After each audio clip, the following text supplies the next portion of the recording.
Hello, friends. Welcome to Authenticity the Hard Way. I am your host, Asha Zalika. And as always, first and foremost, I thank you for your time. Time is the one thing that we cannot get back.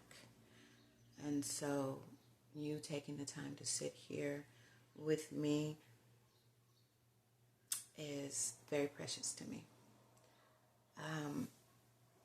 Authenticity the Hard Way is about becoming the highest version of ourselves possible. And the way that this transformation takes place, the most powerful way this transformation takes place is through our experiences. So I share my experiences and insights through those experiences as I journey and evolve into my next highest versions. So this video is part 3, I guess you could say, of In the Throes of Evolution. I uploaded a video May 18th. March, Lord have mercy. About an experience that I was right in the middle of regarding my family. And there was a situation that we were going through. It wasn't my personal issue, but because it's in my family, it was very, very hard for me. My oldest son and my daughter were going in a terrible, terrible situation or issue regarding a vehicle and money. And it exploded. And I was in the middle because, of course, my son and my daughter, right here. And the first thing I want to talk about, which is coming to me right now, familial relationships. So, what this experience, two things this experience brought into the forefront of my mind and my life's journey is the intricacies that we have with the relationship with our children. And it's not something I've been studying stuff about life, about family, about evolution since I was 13 years old. Self-taught. But I never came across anything and that specifically taught about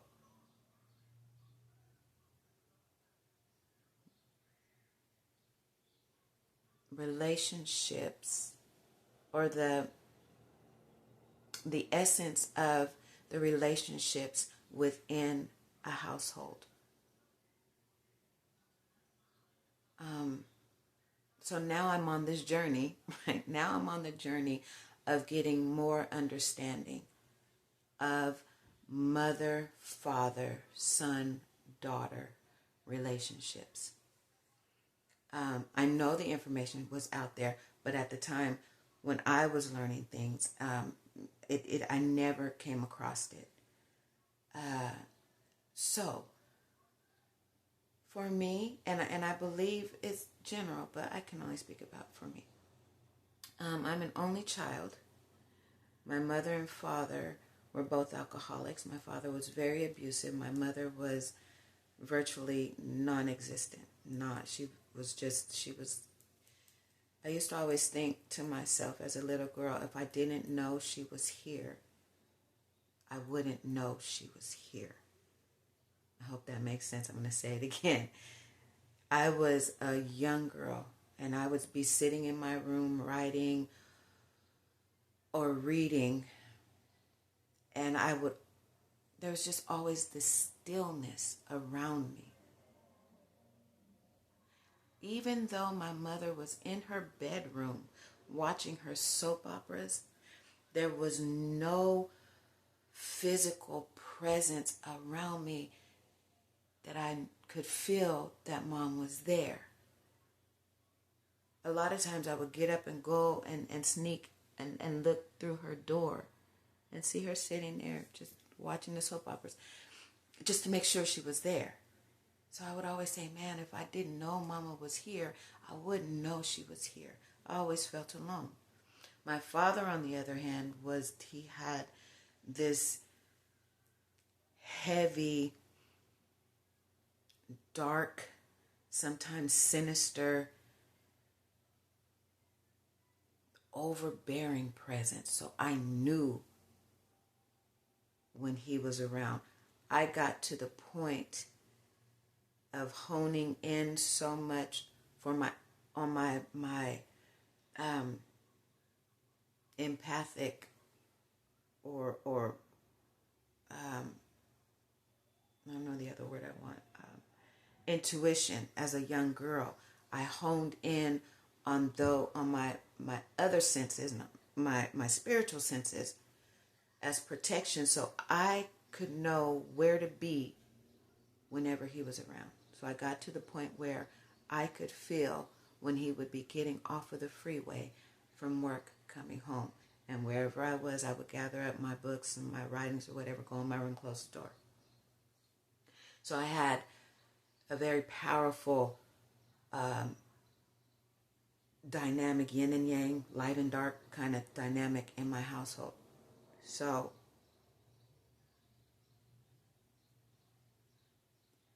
that, growing up in that type of environment, was very volatile. But growing up in that type of environment, I learned to watch people, and I learned to sense the intricacies of relationship. So fast forward to now, and I've been watching, always paying attention. Once my children became adults,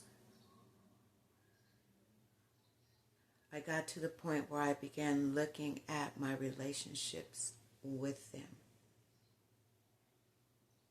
especially after the death of my oldest son, who, as the oldest boy, the oldest male, our relationship we were very close.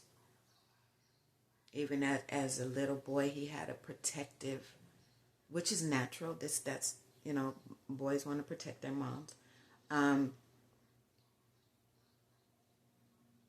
But it was mother, son, and then son as a protective figure like a father. Oftentimes like a grandfather, because he was very wise for his age. Friend,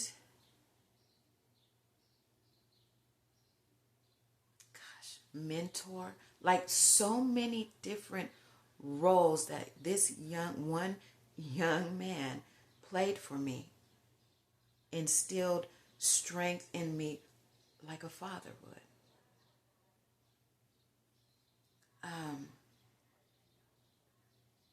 And that's when he was gone, I was able to sit back and look at that mother, son, father type of relationship that we had. And it was very profound, because I never heard anything like that. That just was so weird for me, because growing up, how I did is mom and dad and me, and then I had my grandmothers and my aunts, but everybody was scattered out. It was just the three of us. So I didn't know how these relationships could expand and spill over into each other. But this experience, and then coming with my daughter has been daughter, mother. She has mothered me. At times she has grandmothered me, and sister.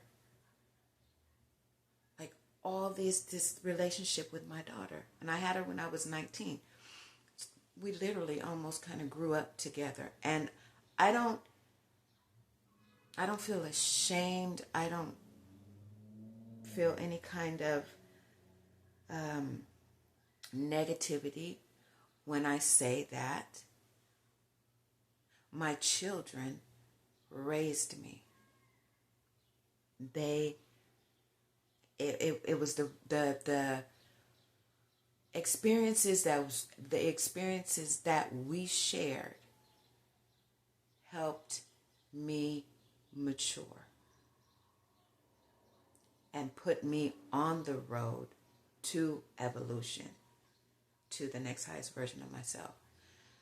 My children raised me. I'm not ashamed to say it, but I had my daughter when I was 19. I went straight from the craziness of being with my mother and father straight into my ex-husband's family.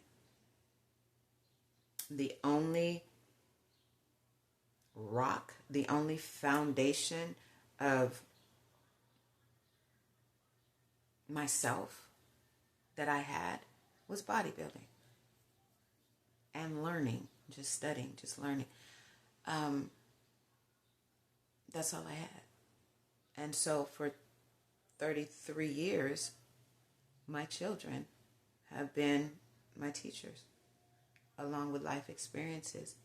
But they taught me so much, and we grew up together. So my daughter, mother, sister, grandmother at times, like that aunt that you could just hang out with, and it's so intricate. And she's also a leader. And then my now oldest son,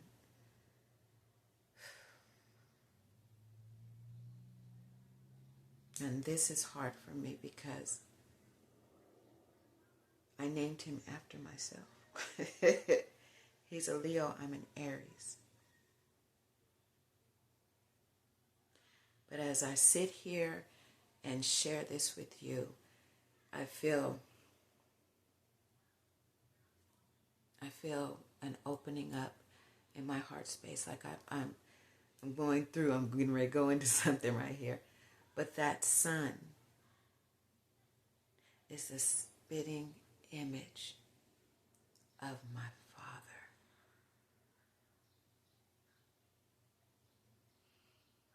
He looks like him. He's built like him. He has his smile. He has his, what's the word I want?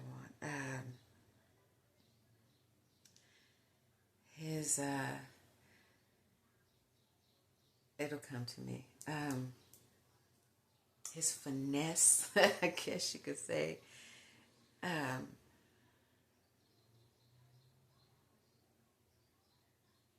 He is my father.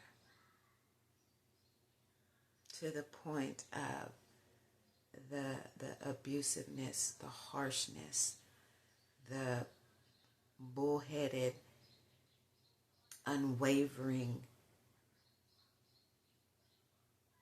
me first.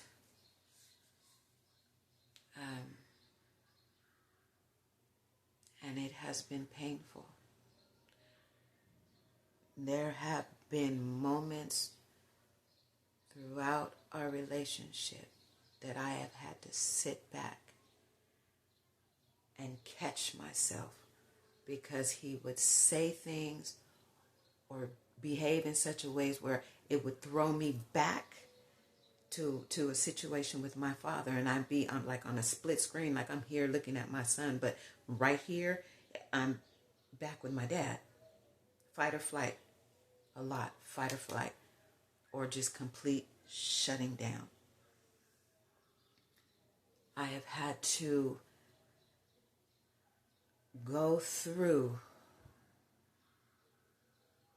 situations after situations after situations where he would tear me down. Now, mind you, I'm an adult. He's a child going into teenage years, but it was just like I was at home and I was the child and here's my father. The only buffer that I had was my oldest son. But when he died, that buffer was gone and it got hectic.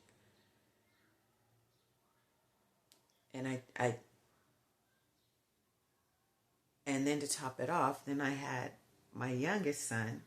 So trying to care for him and going through this dynamic with my now oldest son was constant turmoil in my soul. Constant. So the relationship that I have with him, his mother, son, father.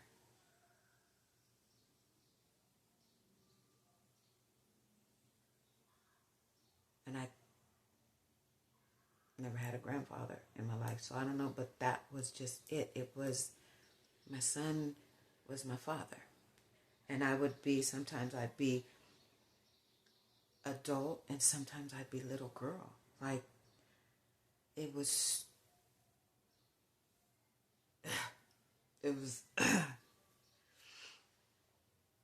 so having set the stage for that, now we come to this situation that we've just come out of, where my daughter and my son were in a heated situation over a vehicle and over money. Lack of communication. Total lack of communication. But for me, I'm sitting here. Case in point, we're in my room and they're trying to figure out how to deal with this car. And the tones start escalating. The energy starts escalating. I'm trembling in my soul, within me. I'm literally trembling because it put me back into a situation that I had with my parents as a little girl.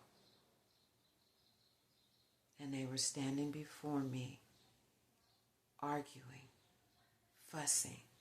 My father was arguing, but this is the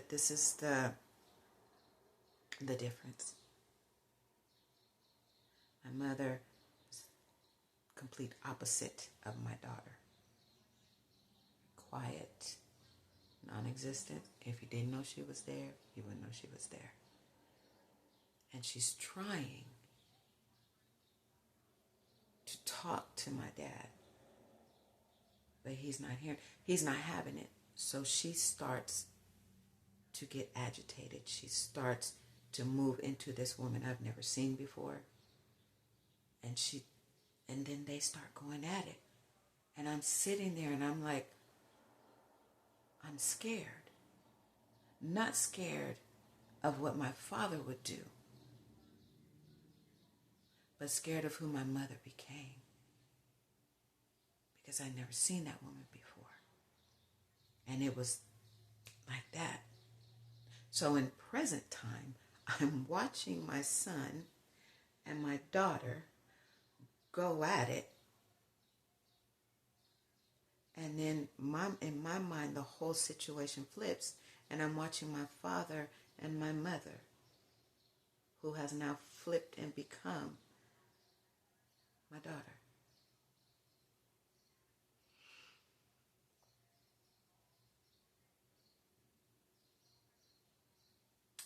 And I was so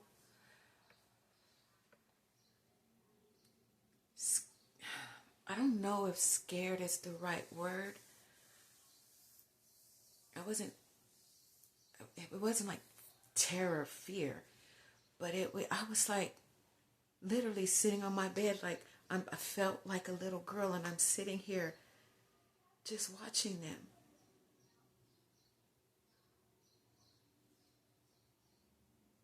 And there was a shift in my thought process. It's like,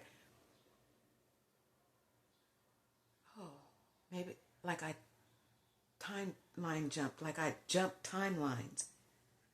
Because there was a shift in my thought processes where I was that little girl, but I was this woman, and there was a unification of the two, where we're literally like the little girl came and sat in my lap in this moment of watching them, and we fused together, and then this calm just washed over me. The heaviness that I felt kind of melted away, and there was a clarity that just like my mind just opened up, and I understood.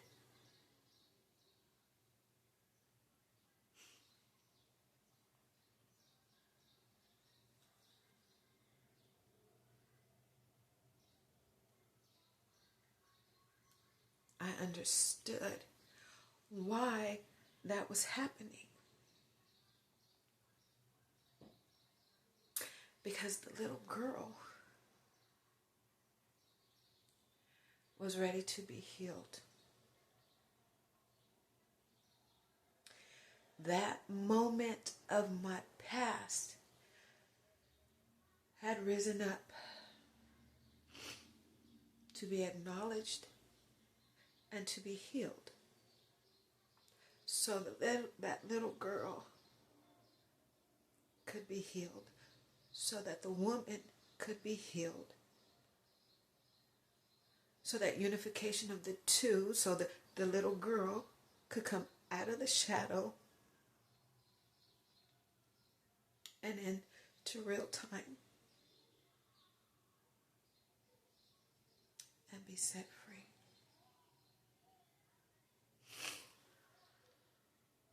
And so that I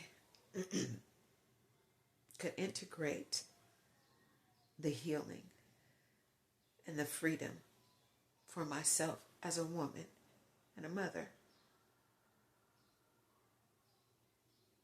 so that I could evolve up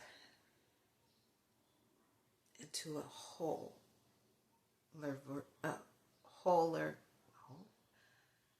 a more unified version of myself, the authentic version of myself, the freed version of myself, so that I could then turn that and look outwards towards my children and see that what they were going through was for the evolution of themselves, for their selves, because of the things that they were going through. Because for them, my son was father to my daughter, as well as baby brother. And my daughter's mother and sister of her baby brother. So there again is the intricacies of relationships. Because when we were separated and they were living, trying to make life happen together, the roles were flipped. And they were mother and father, protector, provider for each other. So that situation, that experience, helped them evolve as well.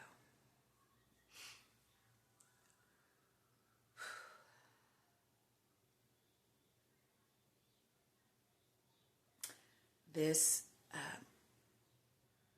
has set me on a learning curve, a learning path about inner child, about healing our inner child, about understanding the dynamic of mother-father wounding that we have.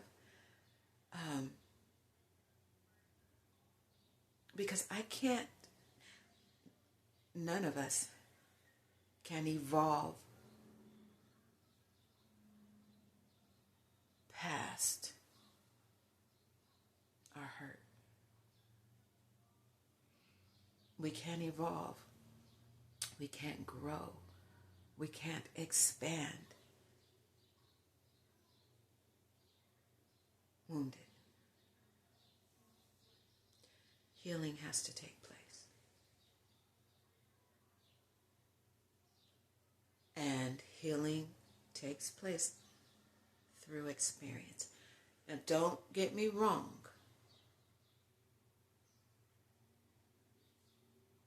Seeking professional help, if it's available, if you can, by all means.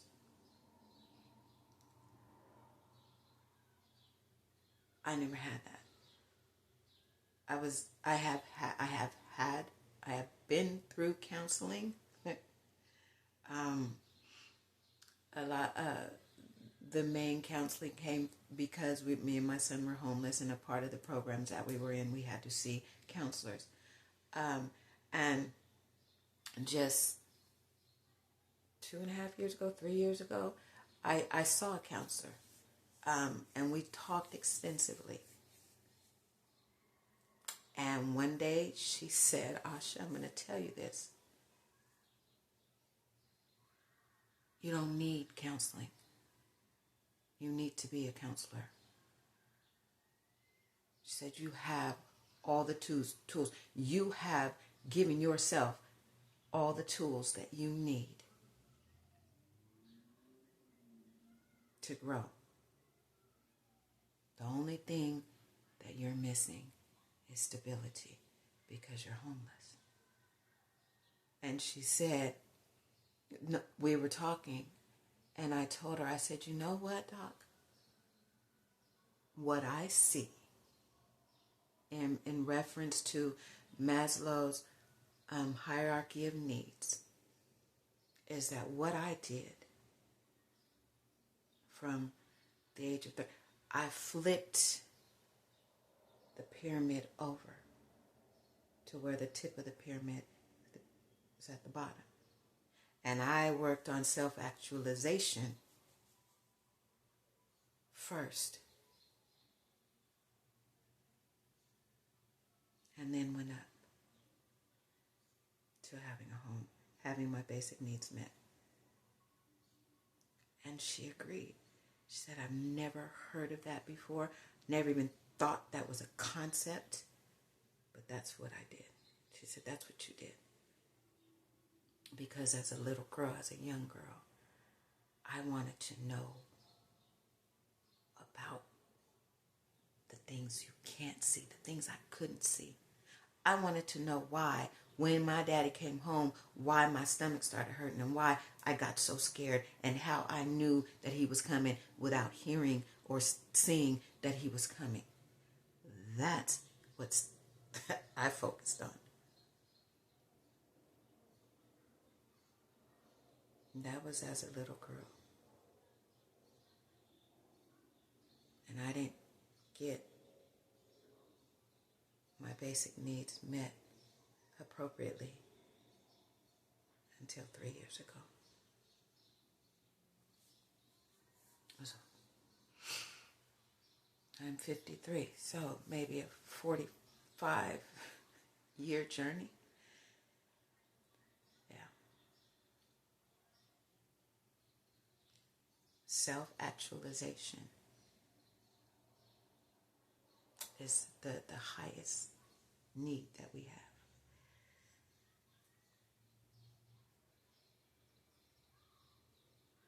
And it comes through the experiences that we have. And our willingness to do the work. Our willingness and open-mindedness. I'm like, that's not going to sound right. And having an open mind to not judge experiences, but to experience the experience and put it in the frame of self-help, of self-exploration, of self-discovery. Not saying, oh, this happened because I'm not the narrative of experience. Bad things always happen to me. Nothing ever works out for me. People are always out to get me. Nobody likes me. I suck. Whatever. But when you go through something, case in point, we were on the freeway. And people, I promise you, like, people were driving insane. Like, or doing this kind of zigzag things on the freeway. And I'm thinking this one car just slid right in front of my daughter, right in front of us. And I'm like, all about a whole bunch of words almost came out of my mouth. And I'm laughing because my intention for that day was to stay at ease, was to just flow throughout the day. And that moment right there, if I would have engaged with that small experience, I would have knocked myself out of my own intention for the day. That's how like pinpoint I am with going through my days now. Because everything that happens for a reason. That whole experience over a car and money had to happen. Why? Because I want to be better. Because I want to be whole. Because I willingly have torn down or taken the door off the hinges for the bones or the shadows or whatever's off in that closet in the depth of my soul so that I could be healed. And the thing about it is that at each level that we go, it's another closet. There's more stuff that has to be dealt with until I get to the point where all has been revealed, all has been exposed, all has been healed, all has been integrated. And there's nothing left but a whole transformed woman. It's just like a child. from conception to adult. I mean, we could go through the stages from conception to death. A lot of growth, a lot of growth, a lot of growth, a lot of growth. Then you get to the point where you've grown.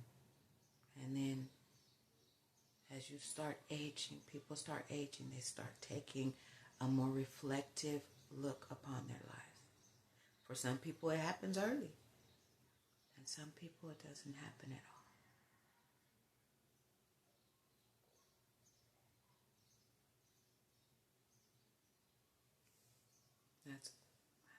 That's pretty deep right there. I think that's something I will have to learn about. I know about it, but anyway. So yeah. If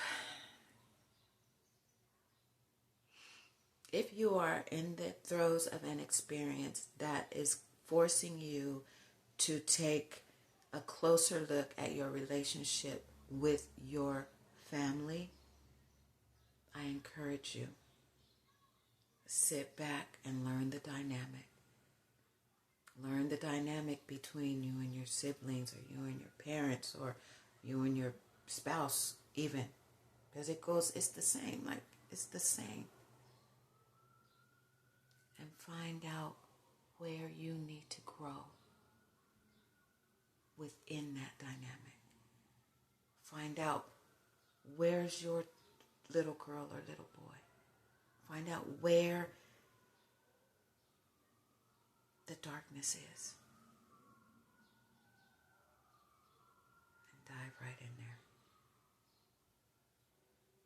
And work it out. Work it out. Do the work, do the work, do the work. Because I promise you, if you do the work, then those involved will feel the work. And we're not responsible for, you won't be responsible for how they deal with that. But understand that you're the starting point. And the work that you do within yourself will have a ripple effect to those around you, which will have a ripple effect to those around them. You understand what I'm saying? You are the change. You are the change. And that's a good thing. Thank you. Thank you for joining me. I hope that this met you where you are, and that you received something, that it resonated with you, or resonated with some about you and someone you know. Please, if it did, share it. Share it, send it, talk about it, leave a comment. Yeah, leave a comment, please. Have a great day and enjoy your life, and know that experiences come not to hurt you or destroy you, but to build you and set you free.